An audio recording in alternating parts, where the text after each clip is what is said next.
งานดอกนี่ทำไม่ดีมันหัวเข้าขึ้นปีงานนึงที่ว่าไอ้บุบอกเลย มาเบิ่งพี่น้องนี่ ทุ่งนี่บอกให้เสียนมันมาจะดีสัก เสียน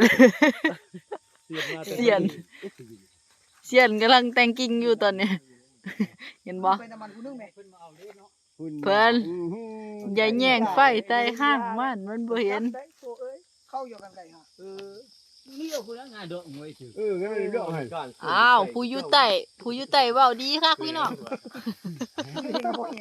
คนอยู่เทิงบ่แห้งแล้วญาติขาสั่นแล้ว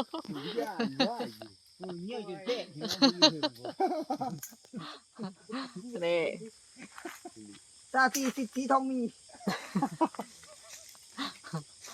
นี่ขั้นตอนต่อไปก็ใส่ถุงสวมซะก่อนพี่น้อง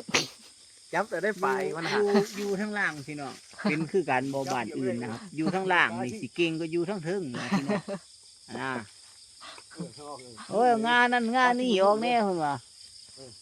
บ่เห็นเหรอ ขันเจาะมันสิบ่เห็น เนี่ยข้างหลังไหม เนี่ยไฟเข้าหน้าบ่ฮักกันไกล ซุ่มอยู่ทางใต้บอกว่าใจเย็นๆพี่น้อง โอ้มันหายใหญ่ผ่านสมมุตินี่เลย ไปกัดนิ้วก้อยผู้เจ้า แต่สิสั่งเรือไฟฟ้ามาซะบัดนี้ ทำตำบึงกูนี่แม่ บ่ต้องไปเบิ่งคนทางเทิงบัดนี้เบิ่งต่อซะก่อนเบิ่งเอาพี่น้อง ปีนลงมาลูก โอ้ย